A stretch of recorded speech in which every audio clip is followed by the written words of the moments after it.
Okay, so everybody, please welcome back Richard and Naya for our second set. Grene Woddenesse.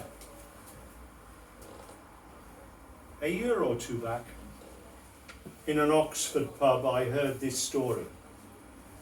I did not believe it then, but now I'm not so sure. It starts in some sweet nook of England, sort of place you take your girlfriend to when 25. For that weekend of bliss, the pair of you will never quite get right again. You leave the M4 somewhere close to Swindon, head north 15 miles or so, then turn right up a lane that winds through hedge-crossed countryside until you reach the village. Pretty place, few cars, yellow stone walls, a village hall, neat Tudor cottages, post office, though I don't suppose that's still there now, and a church that looks old. By the lich gate stands a sign telling the curious it was built around 900. Tower added later, 1100 or thereabouts, by some meddling Norman baron, out to leave his mark on ancient Saxon certainties. The vicar, quite a cheerful chap, emerging from the pub next door and smelling ale-ish, though he isn't drunk, is happy to show you around the cool interior. Here was where, he says, the vicar back in 1640 met a grisly end at the hands of a gang of women who thought he'd shopped them as witches to Matthew Hopkins. The bloodstains still show on the cold grey stone of the floor. And further back, here's the spot where Francis, Lord of the Manor in 1310, burned himself to death in terror that some unnamed horror would otherwise steal his soul. Folk later claimed he'd had a premonition of black death that a few years later hit this town and hit it hard. 3/4 died. Still Francis's scorch marks blackly mark the wall, though they are very faint now. Centuries have that effect on all things. Hid behind the pulpit is a tiny dark book that conceals the entrance to the close passage that leads down to the crypt. You have to bend well over to fit in the cramped stairway. The vicar chattering merrily all the while and waving his torch about. Yes, they try to get lights down in the crypt, but it's strange, the buggers never seem to work. The fuses are always blowing one way or the other. Now, we're here. The arch is carved from local stone, the walls chiselled more crudely from the same by Saxon hands, strong, ruffianly harsh, yet Christian all the same. That does show there is a sense of brutishness restrained by unsophisticated kindness. Though these men were rough, they'd right and wrong respect. Such was their harsh and wholesome habit. But the floor is something else again. Made up of one or two gargantuan slabs of stone, impossibly primeval, glassy smooth, from passage of more than 1 millennium of feet. Yes, this was once the site of some unspeakably ancient place of worship. Christian most recently, pagan before that Christian under Rome, before that, who could tell? Ascending out A flash of greenness more than natural lures your eye up to a stained glass window, to the side of some stern saint who dominates the frame. She crouches, inconspicuously it seems, small, sharp-eyed, with a fox's crooked smile, and naked though discreetly posed. The saint, eyes heavenward, don't seem too bothered. He perhaps don't dig green eyes, green hair, green skin. It's certain she don't turn him on. His heart belongs to God alone. You ask the vicar about the image. He chucklingly explains. My predecessor, who died in 65, was last of a long line who had the job continuously since Roman times, perhaps a good while before that. I sometimes feel like an interloper. Look up here. He points at the huge panels, goldly listing the names of his forebears against the brown of dark oak. The most recent, Henry dead, not long before. The surname Greenwood. You feel peculiarly unnerved by this. But why? It's quite a common name, yet you recall the word wood once meant mad. You cannot shake the sense that's of strange significance. Apparently these Greenwoods knew a lot about this green girl, and they wrote it down in many a heavy volume, leather bound, and gathering dust now on this vicar's shelves. I try to read them, he explains, a smile apologetic on his lips, but they are very heavy going, very arcane stuff. The earliest known of the line, Godfrey Grene Woddenesse, was thought a nutter in his own day. He prevailed on the convent up the road to send a bevy of their prettiest young nuns each Wednesday after lunch up to the vicarage, where they would beat his bare bum till it bled with oak twigs. Seems he thought this was the way to purge himself from sin. I'm not so sure myself. A mite suspicious of old Godfrey, to tell the truth. He doesn't seem the sort of bloke who gives the church a good name. But he wrote reams about this fair green witch, who he believed lurked hereabouts, tempting us all, but him especially, to indulge in lusts abominable and nameless, hence the need for a good spanking every Wednesday. Still, I don't suppose she offered anything you wouldn't find in D.H. Lawrence or Joyce. We aren't so easily shocked these days, I think. Now it's time you moved on. But the vicar suggests you bed down at the pub. They charge reasonable rates, the beer is jolly nice, and there's no better way to learn about the place than spend an evening at the bar. You smile. It seems a good idea.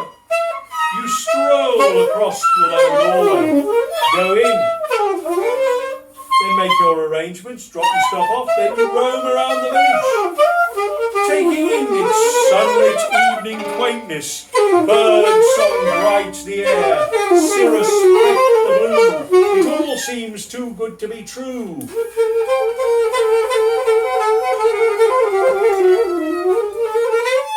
You find before long there are just two roads that lead into and out of this place. One you came in leads southwards towards the M4. The other, narrower, gloomier, and not so well used, leaves the village at its north. The tarmac here, coarse, silvery old, pre-war. The locals somewhat hesitantly say it leads to Oakhead's farm, then change the subject. You look up into its bushy narrowness, the hedges on either side so overgrown they nearly meet above, the lane transformed into a shrub-flanked tunnel, damp and dark. You walk a few yards up. Tall grasses seem heavy with moisture. They whip against your trousers, soaking the fabric. Then the tarmac stops. What stretches onwards is a rough farm track, gnarled up with tractor tires. You go further until the track forks. To the right it curves uphill. You think you hear the metal snarl of one or two tractors from that direction. The left fork is gloomier still, this gloom seeming to be a special darkness. Green and damp with mad fecundity. A quiet beyond mere silence seems to emanate from those bushes and shrubs, a smell more rich than summer wildflowers can easily account for. You find yourself inhaling greedily, then turn away perturbed for no good reason, and hurry off, bewildered that the green of that deep shrubby tunnel seems to cling to you like some rich, fragrant moisture. Back at the pub, they don't seem all that bothered they're so close to such dark, fecund mysteries. All they have on their mind. The next point.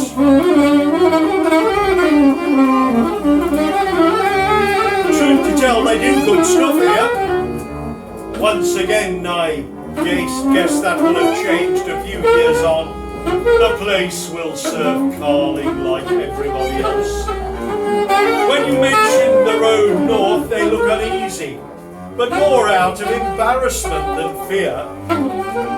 Folk used to say that track off to the left was haunted by some demon or brother.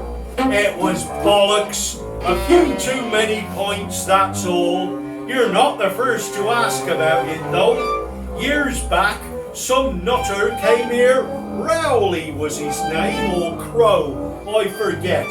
He got all excited about the place. One night they found him up the lane, stark naked, not a pretty sight.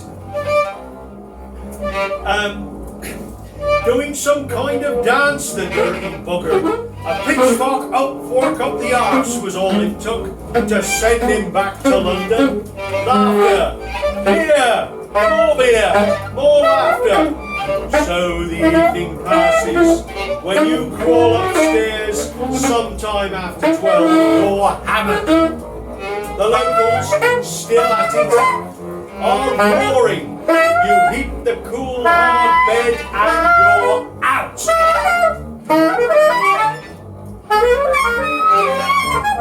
It's probably close to 3 a.m. when you wake. You're desperate for a pee, but you forgot exactly where the loo is.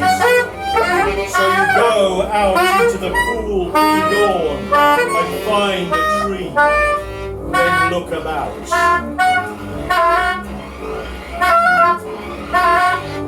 A half-blitzed movement draws your eye to your flame, shady blue with gloom.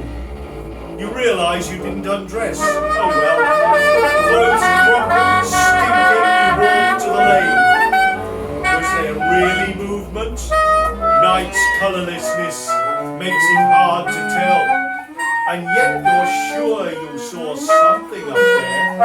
The air is still, and by this windlessness you know how quiet the place is. Not a hooting owl disturbs this still, all's hushed anticipation. Up the lane you pace to where the tarmac ends. You hesitate there, half reluctant that your shoe should touch the bare earth. Then slower still, into the bushy dark up to the fork. You know this is the place. Half longingly, you turn your head rightwards towards the farm, but that's not where you're going. Slowly turn your head back left, then put one foot in front of the other, following your gaze into the deepest black green. Then there's movement. Really, no doubt now. Movement. Light. A pale green halo around her, as you knew she would be. Limbs like branches, hair gorse, nails thorns, eyes berries. What do you feel? The horror dawns that this is not what you expected. She is not about to kill you. She can't do it now. Beauty remains, but power is long dead. That is when you scream. Your soul's death shriek cuts this, a gloom that will fade. Soon the sun will wrench its iron-girded path across the plated metal sky, clanging down into another pointless sunset. 18 hours or so from now, and you will see it happen, though you only wish to be spared the bloody effort. Her sharp fangs lost the power to tear your throat out, sometime around 45. Pangs, terror, pain, death that you wanted so will not be yours now. Years past when they spoke of her in reverence and fear, you know she would by now have shredded your face. But these days they think she's bollocks, and with that, her fangs are turned to brittle powder. Grieving, you turn from her pale glow that once men called green madness, heavily tread back to the fork, dreading the decent, ordered death they've got in store for you. Grey curtains, hospital bed, all done by the clock. You long instead to see those ancient dangers, primal deaths restored to their dominion over us. You dream of reinvigorating dark gods, pine to see bright bloody droplets torn from your throat, hang for 1 or 2 infinite instants in the dark night air, somehow made luminous like 1,000 tiny sunsets. 1,000 tiny